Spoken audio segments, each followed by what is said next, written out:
viernes, en Noticias en Flash, la opinión de Juan José Rodríguez Prats.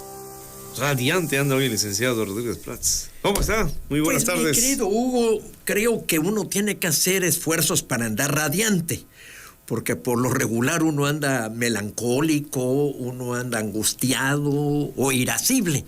Así que andar radiante, pues yo te agradezco este comentario que mucho me estimula para hacer mi comentario. Mira, yo quisiera abordar, si tú me lo permites, con esa generosidad, ya que has hecho derroche todos los lunes, 3 eventos.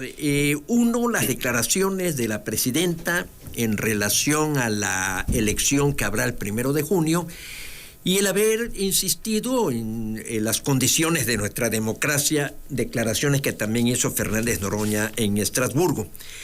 Un segundo asunto que me inquieta mucho es un libro reciente que acaba de publicarse en 3 volúmenes, que es los efectos de la cancelación del aeropuerto de Texcoco, del aeropuerto que iba a ser el gran atractivo y que iba a permitir el desarrollo y satisfacer toda la demanda en México hace algunos años.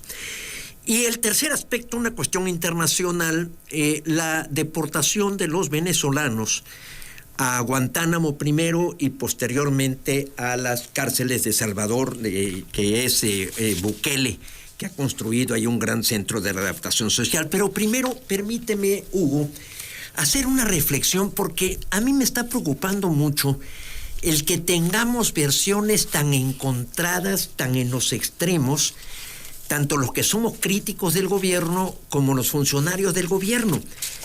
¿Qué es posible que estemos en los polos y que no haya ninguna posibilidad de entrar en puntos intermedios? O sea, ¿por qué discrepamos tanto? ¿Por qué nos resistimos a cotejar nuestros puntos de vista y tratar de llegar a ciertos acuerdos?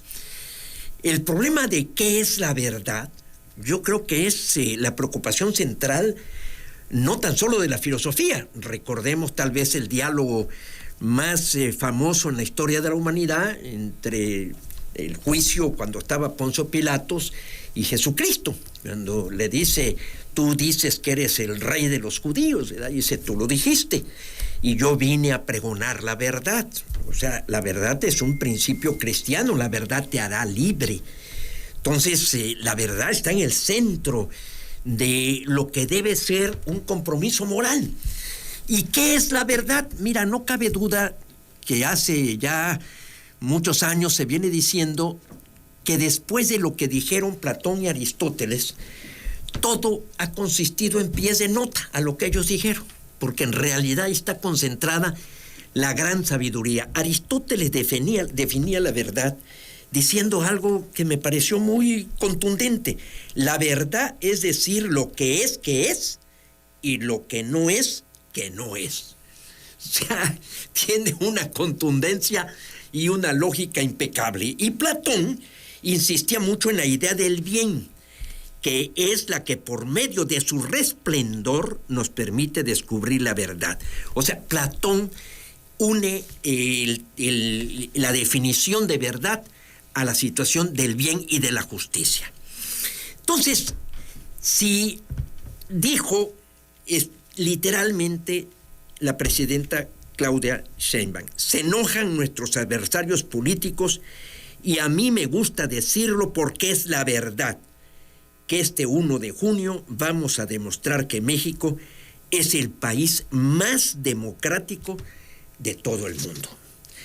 Bueno, yo me puse a analizar estas declaraciones y a investigar, porque ya ahorita, en siglo XXI, todo se puede medir. Estamos en el siglo de la mensurabilidad. O sea, todo es mensurable. Y me parece un avance, porque solamente se puede corregir lo que se puede medir. Y, por ejemplo, hay una organización que es de calidad mundial, tiene ya varios años, varias décadas de existir, el World Project Justice, que dice el índice del Estado de Derecho. El índice del Estado de Derecho mide una serie de elementos que son fundamentales, 8 factores. límites del poder gubernamental, ausencia de corrupción, gobierno abierto, respeto a los derechos fundamentales, orden y seguridad, cumplimiento regulatorio, justicia civil y justicia penal. ¿Cómo andamos aplicando esos 8 factores a nuestra realidad? Pues resulta que México está en el lugar 140 de 180. Pero lo peor del caso es que estábamos apenas el año pasado en el lugar 126 y caímos al 140. O sea, perdimos 14 posiciones en un año. Eso es el índice de la democracia. Perdón, del Estado de Derecho. Después tenemos el índice de percepción de la corrupción. Ahí estamos en el lugar 104 de 128 países. Por cierto, Tabasco está en el lugar 23. Esto es importante en Estado de Derecho y en índice de corrupción. Y de ahí viene, y esto lo hace El Economista, aquí también en lo que se refiere a los conceptos de corrupción, hay otro que se llama Freedom House, que es un organismo también que viene existiendo desde hace mucho tiempo, que es la medición a base de encuestas, a base de estudios, a base de análisis. Pero en lo que se refiere a la democracia, El Economista dice que hay 4 tipos de naciones. Democracias plenas, en donde, por ejemplo, de América, solamente pone a Canadá, es el lugar mejor calificado. Estados Unidos, Canadá está en el lugar 13 en el lugar mundial. Estados Unidos 14, solamente de los países latinoamericanos está Uruguay, y eso es democracia plena. Después están democracias con ciertas deficiencias. Ahí, por ejemplo, ponen a Chile, ponen a Costa Rica, y después está regímenes híbridos. O sea, ni siquiera nos califican de democracia, son híbridos. Ahí está México. Ahí está México y estamos en el contexto mundial en el lugar 90. ¿Pero híbridos qué? O sea, autoritarismo y democracia. Okay. Y en cuarto lugar, lo que son autoritarismos. Que ahí está, por ejemplo, Venezuela, Nicaragua, Cuba, que son autoritarismos en este hemisferio.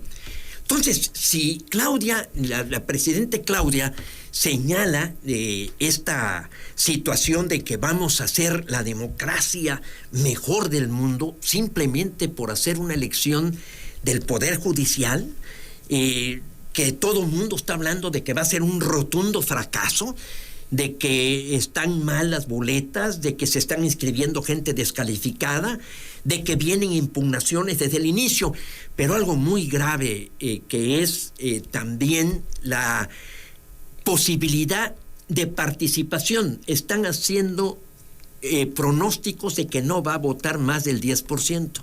¿Y qué pasaría ahí? Imagínate que un 6 o un 7% elija al Poder Judicial o elija a jueces y magistrados. Y eso nos va a convertir, o sea, así tan sencillo, de que se modificó la Constitución y se hace ese proceso y se cree que por ese medio se va a mejorar el Poder Judicial. Hoy hay 2 artículos, Hugo, que a mí me dejaron verdaderamente, como decía yo al principio, angustiado. Un artículo de Jesús Silva Herzog y otro artículo de Héctor Aguilar Camín. Jesús Silva Herzog denuncia que hay una sentencia ya, desde luego es en primera instancia, en la Ciudad de México, en donde se castiga a Enrique Graue, que fue rector de la universidad, y a otro funcionario de Aztlán, en donde se le pone una multa de 14 millones por haber lesionado la imagen moral, el daño moral a Yasmín Esquivel, que a su vez está aspirando a ser presidenta de la Suprema Corte. Jesús Silva Herzog relata el enorme esfuerzo que hizo Guillermo Sheridan, que es una gran intelectual, que fue el que denunció en su momento que había hecho plagio en su tesis y que evitó, porque en ese momento Arturo Saldívar y todos estaban empujando que ella fuera la presidenta. Ahí fue donde se eligió a Norma Piña. Un segundo caso en donde se está hablando de que se está utilizando la justicia para ejercer venganza de alguna forma, es otro empresario, Arturo Castañé, que denunció a Rocío Nale. Y le publicó una carta abierta, porque le fijaron 14 millones de pesos también por daño moral. Y le dice a Rocío Nale, si vamos a los juzgados, pues yo estoy perdido por la influencia y el poder que usted tiene, pero la reto a un debate y vamos cotejando documentos. Esto es más grave. Héctor Aguilar Camín agrega otro asunto, la hermana de Xóchitl Gálvez, que también le aplicaron 89 años cuando la pena máxima es de 50 años, cuando menos en el estado de Hidalgo, que fue donde la juzgaron. Y termina Silva Gerso su artículo diciendo, si así están las cosas, imagínense el Poder Judicial que viene. Entonces, yo sí creo que me parece pues demasiado audaz decir que vamos a tener la mejor democracia del mundo, pues simplemente porque se elijan. Digo, me parece a la urna. Que creer que con elegir mediante el voto ciudadano a los jueces va a mejorar la impartición de justicia, me parece, y lo digo con todo respeto, que es una burda demagogia. Entonces, que me disculpe la señora presidenta, pero sinceramente estamos viendo pues dos mundos totalmente diferentes. O sea, a mí me gustaría pues escuchar algunos argumentos. También Fernández Noroña lo dijo en Estrasburgo, de que íbamos con ese proceso a hacer la mejor democracia. Pero casi nadie lo escuchó. Bueno, eso sí, pero desafortunadamente aquí en México sí repercutió, pero estando como estamos, porque si tú ves todo lo que acontece es responsabilidad del Poder Ejecutivo. O sea, si un delincuente no es aprehendido en el momento en que comete el delito, lo más probable es que quede impune. Porque el 99% pues simplemente no llega ante el juez. Entonces, ¿están queriendo reformar el Poder Judicial? No. El ámbito de la investigación del delito y la aprehensión del delincuente es el Poder Ejecutivo, con todo y la independencia del poder del fiscal general. Entonces, ¿por qué se reforma el Poder Judicial si la falla central está en el Poder Ejecutivo, en la investigación del delito? Y lo tenemos en el caso de este centro de extinción allá en Jalisco. Entonces, ese es mi primer comentario. Segundo comentario, mira, Enrique Cárdenas Sánchez es un economista de primera, ha escrito muchos libros, fue 16 años rector de la Universidad de Puebla. Yo tuve la oportunidad de ir porque fue candidato del PAN y del Movimiento Ciudadano a la gobernatura. Le había ofrecido a Andrés Manuel, pero cuando dijo Mario Barbosa que él renunciaba al PRD y se postulaba, le quitaron la candidatura a Enrique Cárdenas y él dijo, hasta aquí llegué, con todo y que Andrés Manuel como candidato le ofreció ser secretario de Hacienda, secretario de Economía, y le dijo él, no, a mí me interesa Puebla, y se postuló. Y entonces yo fui a apoyar a Enrique Cárdenas y lo traté. Está saliendo en estos días 3 volúmenes, entrevistaron a 51 gentes de todo lo que se hizo para intentar darle a México un aeropuerto, ahí en Texcoco, entrevista a Vicente Fox, entrevista a Felipe Calderón, entrevista a Enrique Peña Nieto. Andrés Manuel no quiso conceder la entrevista.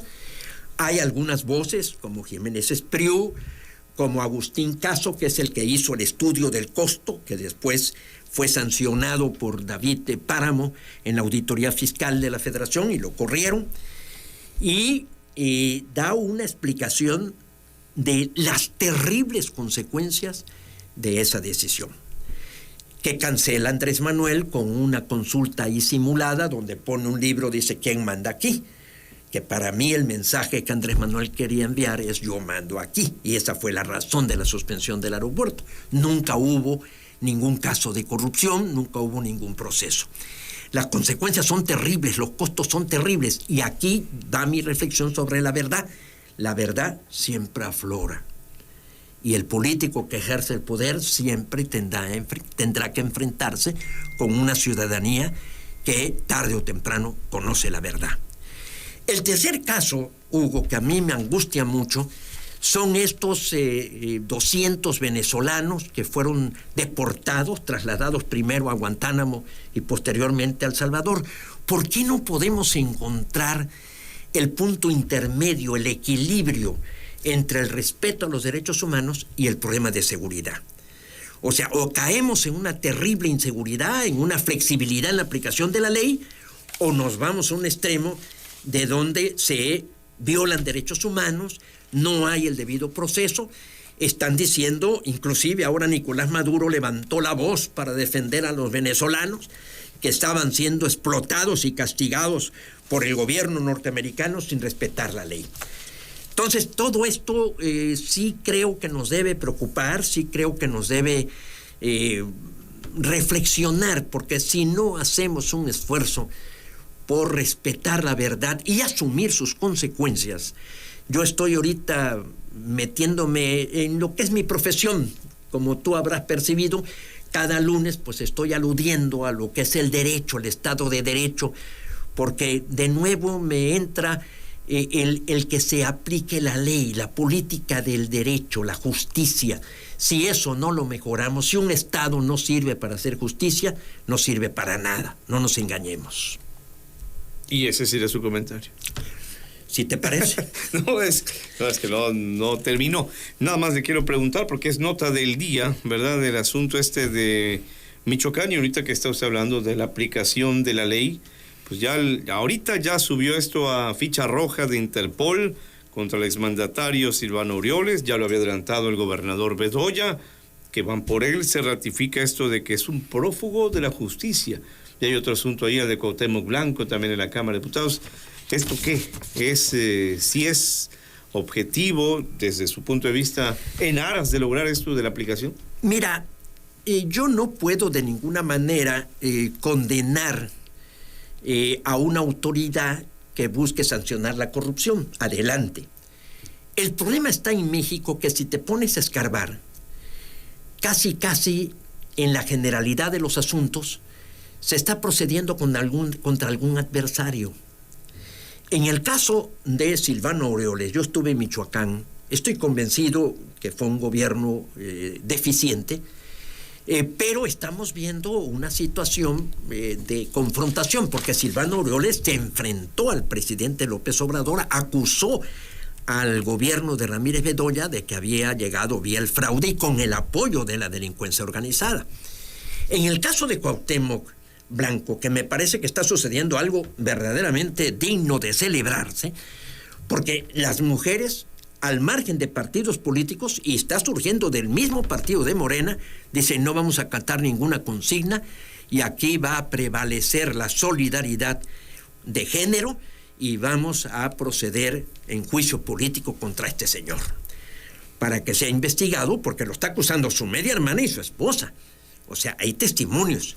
Y me parece que no asumió la subcomisión de examen previo un análisis objetivo, que es lo que dijo: no hay elementos en el expediente y por eso no procedemos. Va a llegar al Pleno. Yo creo que este es un debate que me gustaría mucho que invitar a la ciudadanía que lo observe, porque ahí entra otro problema: la lealtad a la verdad o la disciplina al partido. Con toda certeza va a ir la consigna de que se absuelva a Cuauhtémoc Blanco. O sea, prevalecería la complicidad y el proteger al correligionario, al compañero de partido, sin importar si el señor es culpable o no es culpable. Esto me lleva a preguntarle algo que sucedió la semana anterior. Estuvieron entre el reportaje que es del colectivo por los niños y niñas de Tabasco, y ellos dejaban en la escena o en la mesa, pues, algo muy interesante a propósito de las denuncias de las mujeres hacia los hombres, de que luego se abusa, ¿no? Con esta apertura que se le ha dado y el valor a su palabra, también se han detectado casos en el que las mujeres manipulan toda la cuestión. Y hablaba este colectivo de la necesidad también de ya pensar en sancionar este tipo de conductas cuando se compruebe que hubo dolo. A favor, usted siempre fue un hombre de leyes, por eso se lo pregunto. Mira, Hugo, yo creo que no estamos en presencia de una verborrea legislativa, estamos en presencia de una diarrea legislativa. O sea, olvidémonos de todo querer resolverlo con leyes. Esto es un gravísimo error. O sea, sucede lo del centro de extinción en Jalisco, que es Teuchitlán. Y de inmediato van iniciativas al Congreso para castigar y para aumentar penas y para hacer un registro de desaparecidos. El presidente que menos ha modificado la ley en la historia en los últimos 100 años es Adolfo Ruiz Cortines. La modificó una sola vez para reconocer el voto a la mujer. Y es el sexenio en donde hubo menos sangre derivado de delitos de violencia. Pero era otro México, licenciado. Era otro México. Menos inflación, más desarrollo económico, menos corrupción. No había discursos. Luis Cortines hablaba pero tampoco estaba el narcotráfico como está ahorita. Pero sea como sea, Ruiz Cortines al final de cuentas hizo un papel de un presidente aburrido. Yo sinceramente prefiero tener presidentes aburridos y no que nos estén sacudiendo todos los días con noticias que nos afligen. Entonces, la discreción, el manejo del poder, no a la estridencia, no voy a hacer un parteaguas porque nos desbordamos hablando y después el contraste con la realidad pues es lo que propicia la desmoralización ciudadana. Entonces, esto tienes toda la razón. ¿Qué nos está indicando? Que aplicamos mal las leyes. O sea, una ley cuando no se observa solamente hay dos causas. Una, la ley fue mal hecha. Eso lo tenemos mucho en todo el derecho mexicano. Y dos, no tenemos la voluntad de cumplirla. Por ejemplo, en el caso que surgió desde septiembre, que se descubrió este centro que debió haber lanzado al Estado con toda su capacidad de investigación, autoridades en los tres niveles sabían que ahí estaba, tanto los federales, estatales y municipales. Y 6 meses después estamos hablando de ello. Y 6 meses después, porque resulta que los particulares, los deudos, las familias de los desaparecidos fueron los que hicieron el escándalo y entonces envían iniciativas después de los hechos. Entonces, el gobierno de Claudia Sheinbaum, o sea, a partir de que ella tomó posesión en octubre y desde septiembre, que todavía se estaban las iniciativas que había enviado el presidente López Obrador el 5 de febrero, se ha modificado 14 veces la Constitución, se han modificado 70 artículos de los 136. O sea, estamos hablando casi de un nuevo ordenamiento jurídico. No está ahí el problema. Claro que la ley siempre la podemos seguir modificando y perfeccionando, desde luego. Pero, desgraciadamente, es una inercia en aparentar la solución modificando la ley. Aparentar. Porque si tú observas todas las iniciativas que están llegando, por ejemplo, en el sector de energía, este criterio de la soberanía energética, ahora crearon otro concepto, lo cual es totalmente aberrante, absurdo, justicia energética. Eso a mí me dejó, porque una de las cosas más delicadas son las palabras que utilizamos en las leyes, en las normas jurídicas. Por eso no se cumplen a veces. Por eso hay una confusión, se interpreta, se contorsiona el derecho en el afán de ocultar las conductas equivocadas de gobernantes y gobernados. Ya hablaremos de eso la próxima semana, porque como usted dice, desafortunadamente ya son las 2:25. Mi querido Hugo, pues tú te vas, y yo te sigo. La próxima semana aquí nos saludamos de nuevo. Vamos a la pausa Hugo. que sigue con ustedes. Continuamos.